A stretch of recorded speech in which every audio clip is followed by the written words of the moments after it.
I was a mechanic before I was a doctor. And so I relate pretty much everything in the human body to mechanics. And essentially, if you know how something works, then you know how to fix it when it's traumatized or when it breaks.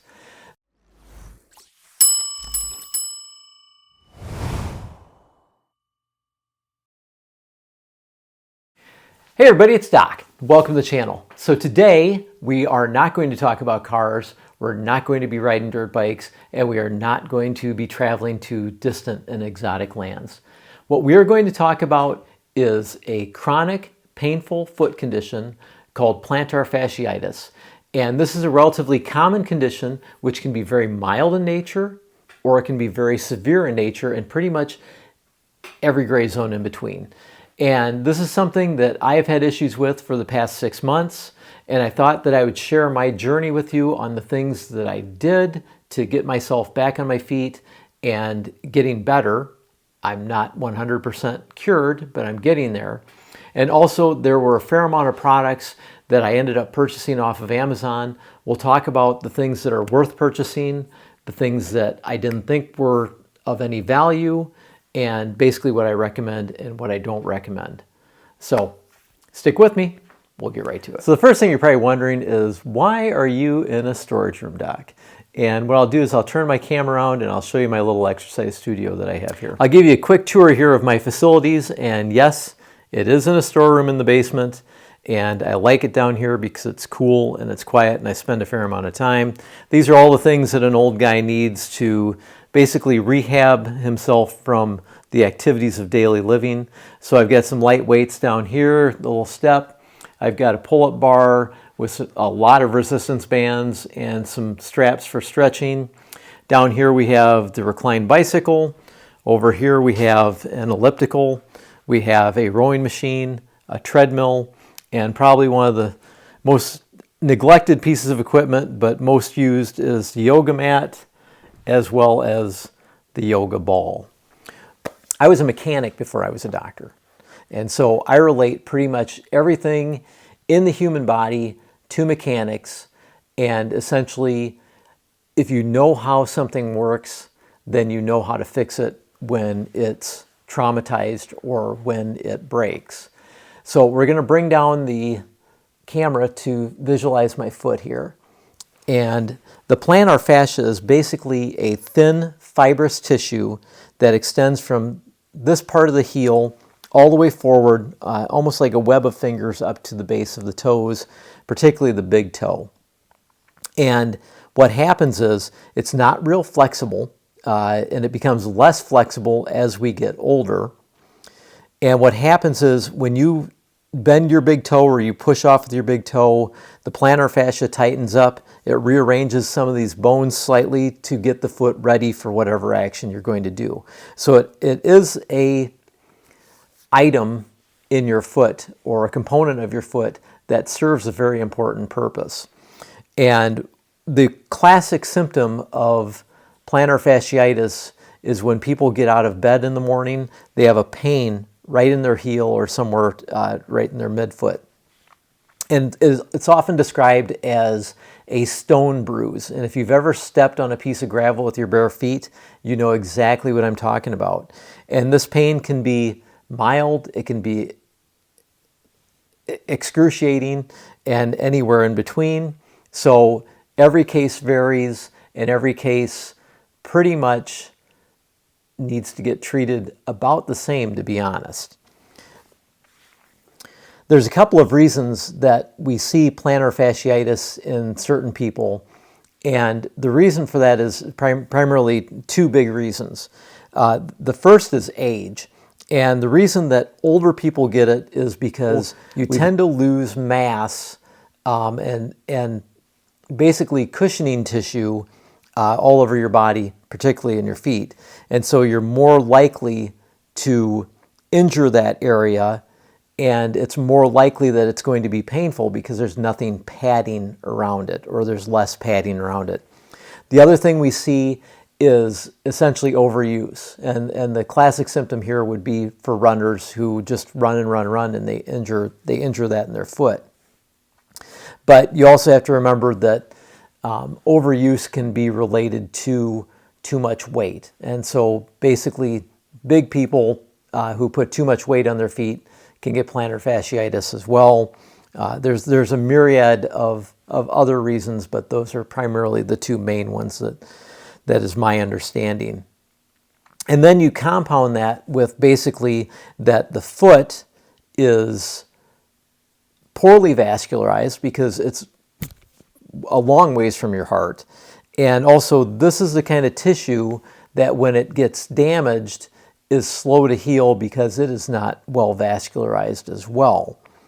So the treatment is compounded in the respect that you have two reasons that it's going to be slow healing, and then add to that the fact that we throw gravity into the mix, and this is something that we are constantly using, so you're constantly re-injuring it, and when you constantly re-injure anything, and you allow it to partially heal, and then you injure it again, you start a cycle of pain that sometimes is very hard to break.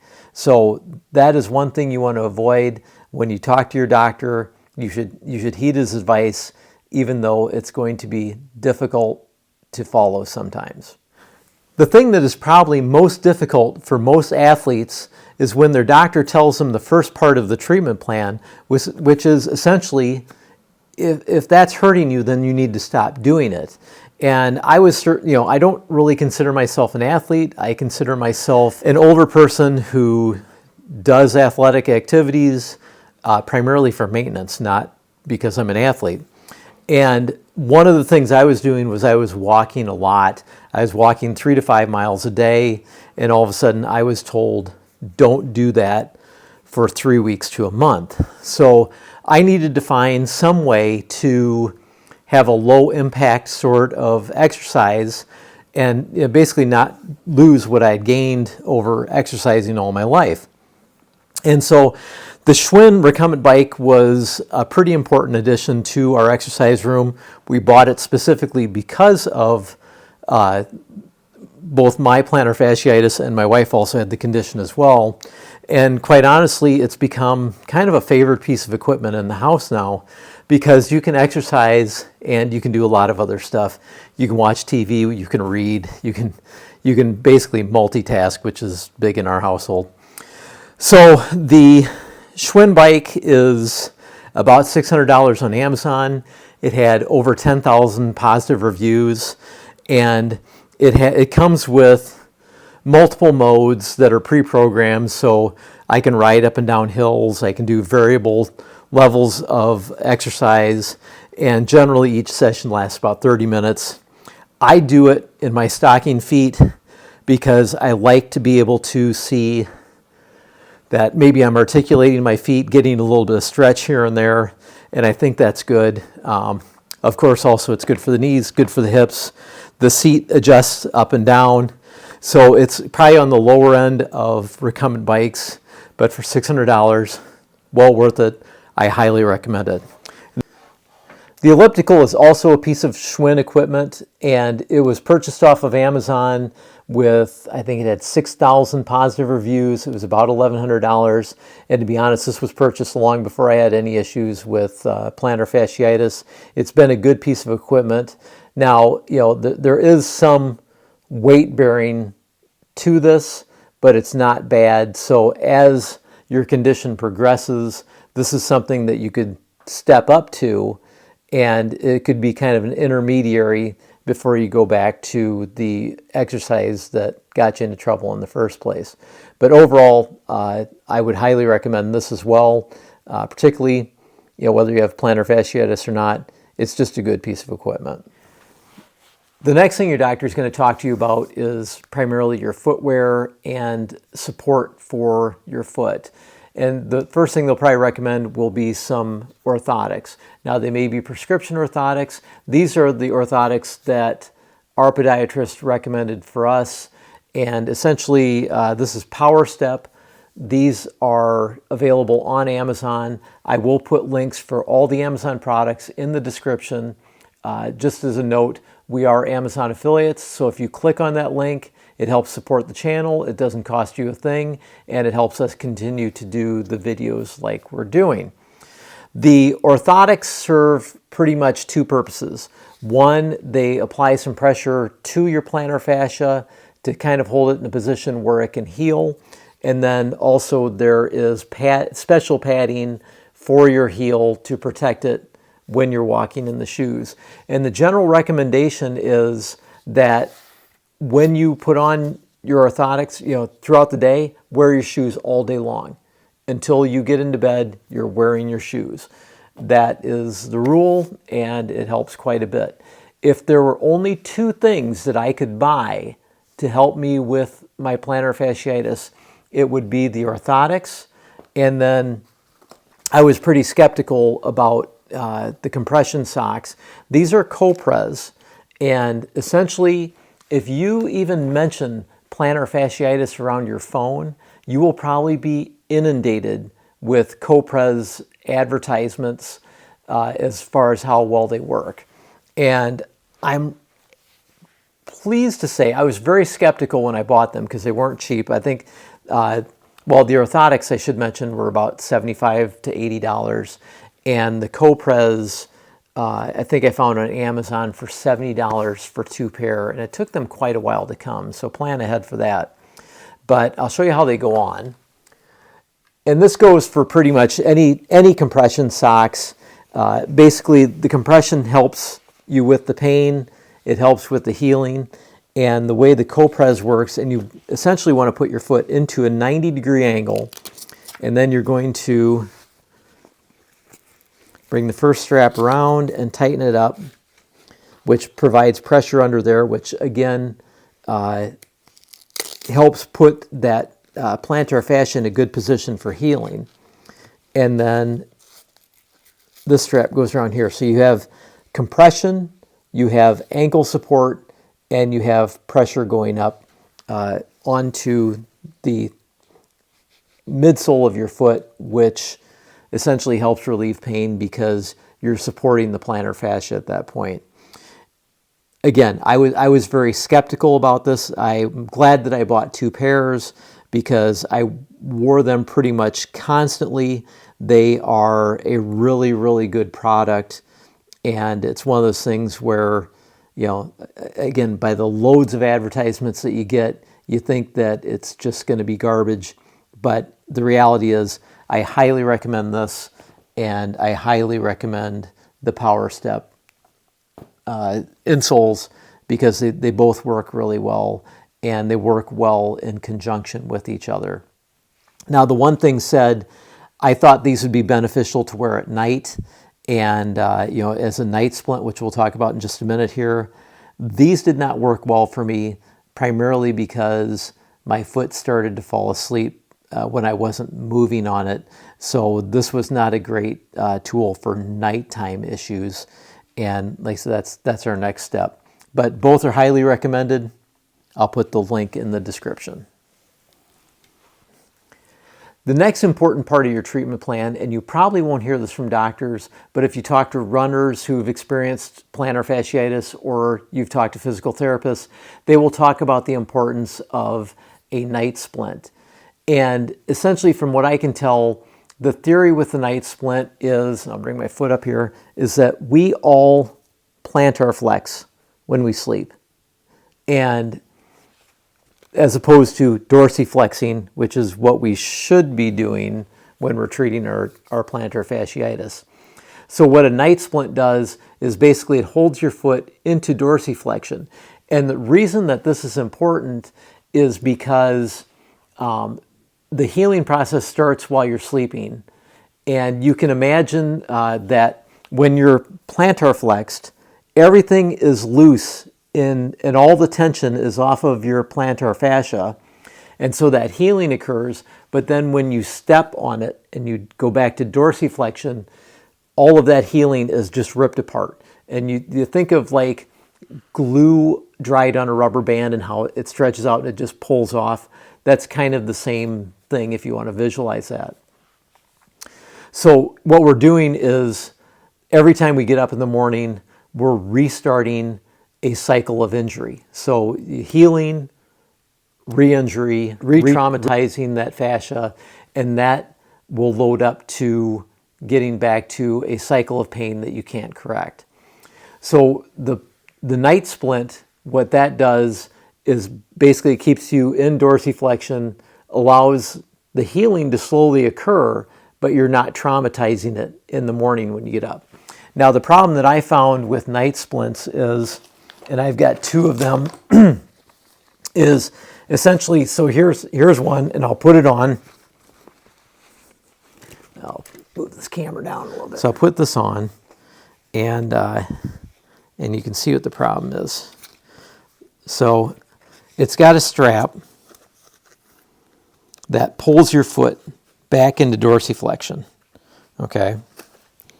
And the issue here is, you got this area here that you're trying to sleep with and it's getting caught on covers. And then also, I had issues with the fact that my foot was going to sleep and I'd end up pulling this off in the middle of the night. So then I tried a second type of night splint, which I thought would work better. I mean, look at this big boot thing. And these were pretty well reviewed on Amazon. But again, you have just a large area, and you're buckling your foot into it.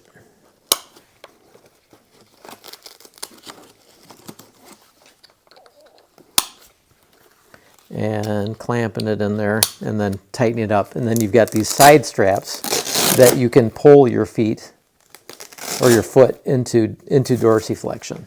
Okay, I don't know about you, but this is really bulky, which is terrible under blankets. It's hard, it's uncomfortable, and again, if you can tolerate this, this is probably a great option. But I think I have a better option than either of these. These were not expensive. Each of these was probably less than 30 bucks. But again, if you can't tolerate it, it's not a worthwhile treatment. But it's really important to end that cycle of healing and injury and healing and re-injuring your foot. So I'll show you what I got here. Hold on a second. So the one thing that I discovered is that you don't really have to force your foot into an extreme dorsiflexion. Just simply having it roughly around 90 degrees is enough to allow that healing and not get re-injured in the morning. So based on my emergency medicine experience, where I've applied a ton of posterior splints in my career, I went and found this material here, which is Scotch Cast One Step. And essentially what this is it is a fiberglass padded material that you cut to length, and then you can make a splint out of it. And so what I did was I made a splint, and I'll show you here. Go back down to my foot. So essentially it fits my foot perfectly, and then in order to hold it on, I use an ace wrap. And the ace wrap you can apply as tight or as loose as you wish. It's already nicely padded, and so I can apply that. This is comfortable. This is not ungainly. It's light. It's well rounded off, so it's not going to catch on any blankets or anything like that. And I have found that this is a very effective night splint. On Amazon, you have to buy a 10-pack. It's not cheap. It's like $180. So there's 10 of these. But the way I figure it, none of this is cheap. You guys are probably athletes that are watching this. A lot of you are athletes, and you're used to buying a $130 pair of shoes routinely and not blinking at it. So why should $180 of soft cast material bother you? And like I said, I would anticipate that something like this would last a month, and it's just a good thing to have around in case you need to splint something anyways. So this was the most effective thing that I found for myself. If you guys have better ideas, please throw them in the comments. But I really like this idea. My toes don't go to sleep. It's comfortable. It provides an adequate amount of support. There's a little bit of flexing there, but I don't think that affects, the position or the tension on my plantar fascia. And as you see, it holds me nicely 90 degrees. And most importantly, it doesn't allow me to fully plantar flex. And that's probably the big issue. So if you guys like this idea, throw me a thumbs up, because as far as I know, no one else has really thought about this. The next most important part of your treatment plan will be stretching. And what you can do, do stuff as simple as standing on the edge of a stairway and bringing your heels down and lifting back up, and that helps stretch the plantar fascia. You can sit in a chair, cross your legs, and basically pull back, and that helps your plantar fascia as well. And then one of the things that I bought, and something I do want to mention, is if you're stretching one side of your body, you should be stretching the other side, because it's symmetry that will definitely make you better. Because if you're compensating for one side, you're constantly going to be screwing up something on the other side. So you want to have that symmetry and treat both sides. Now, the one thing that I bought is these stretch straps, which essentially we'll put that you apply to your feet, and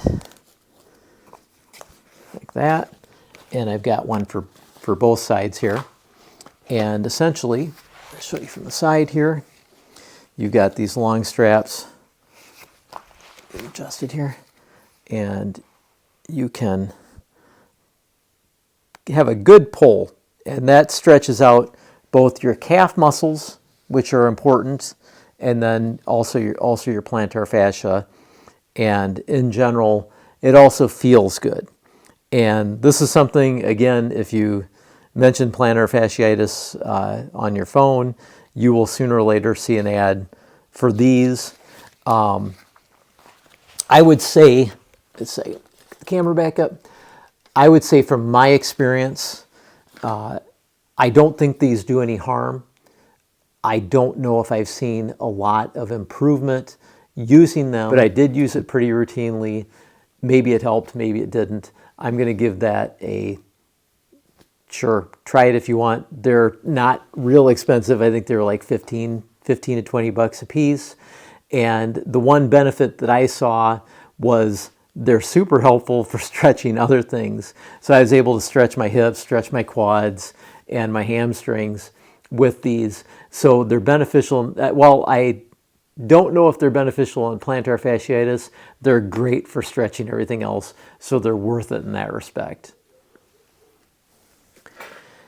The last thing to talk about is maybe pampering your feet a little bit and doing things that you normally wouldn't do, and pay more attention to them, because if your feet hurt, everything's going to hurt, or it's going to affect everything else because you have to walk on them every day.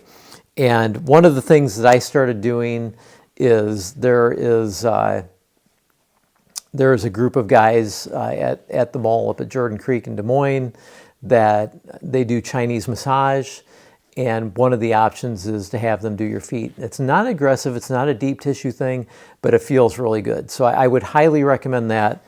One of the other things is, when you get plantar fasciitis, the first thing they tell you is, well, you should get a rubber ball and rub your foot on that rubber ball, and that will help. Maybe, maybe not. Sometimes they say put a golf ball in the freezer and rub it on a cold golf ball. That's fine. Which brings up another subject as far as there are ice packs that you can wrap around your feet. I think that would be a good option. That's not something I tried, but I think that would be a good option. This is not a scenario where medications help that much. I don't think ibuprofen or anti-inflammatories really help that much with this condition, so you can try it, but by all means, if it's not working, don't take more, because it's probably not going to work. But back on the subject of the ball, well, if this would work, well, that'd be great. I didn't get a lot of value out of this, but the one thing I did see, since I like the massage, I saw online was this kind of fancy foot massager. And this is something that essentially you rub your foot over the top of it. You can either go on the mild side and rub your foot on this side, or you can do the more aggressive side and push your foot down on this, and you can do both feet at the same time, which is nice. This, I don't know if it helps me with my plantar fasciitis, but good God, it feels good, so I'm going to recommend that. The other thing is, you know, with physical therapists, they like to do like a remodeling of the fascia, which is basically they take a firm curved blade and they'll run it along the muscle, along the fascial lines, and that helps. It kind of roughs up the fascia a little bit and kind of promotes healing. It promotes blood flow. So that's a good thing. Now with anywhere else in your body, you pretty much specifically have to know where the muscle fibers, how they run, or this isn't going to work and you'll probably hurt yourself. Well, the foot, and I'm going to bring this down again. The foot is pretty easy because it's all in the same way. So you can essentially apply a medium amount of pressure. You don't want to do it if it hurts. And essentially you're remodeling and kind of promoting some increased vascularity to that fascia. And while it hurts a little bit maybe when you're doing it, it shouldn't hurt a lot. This is something that's probably fairly beneficial for improving the ability of your body to heal itself. So I'd recommend that.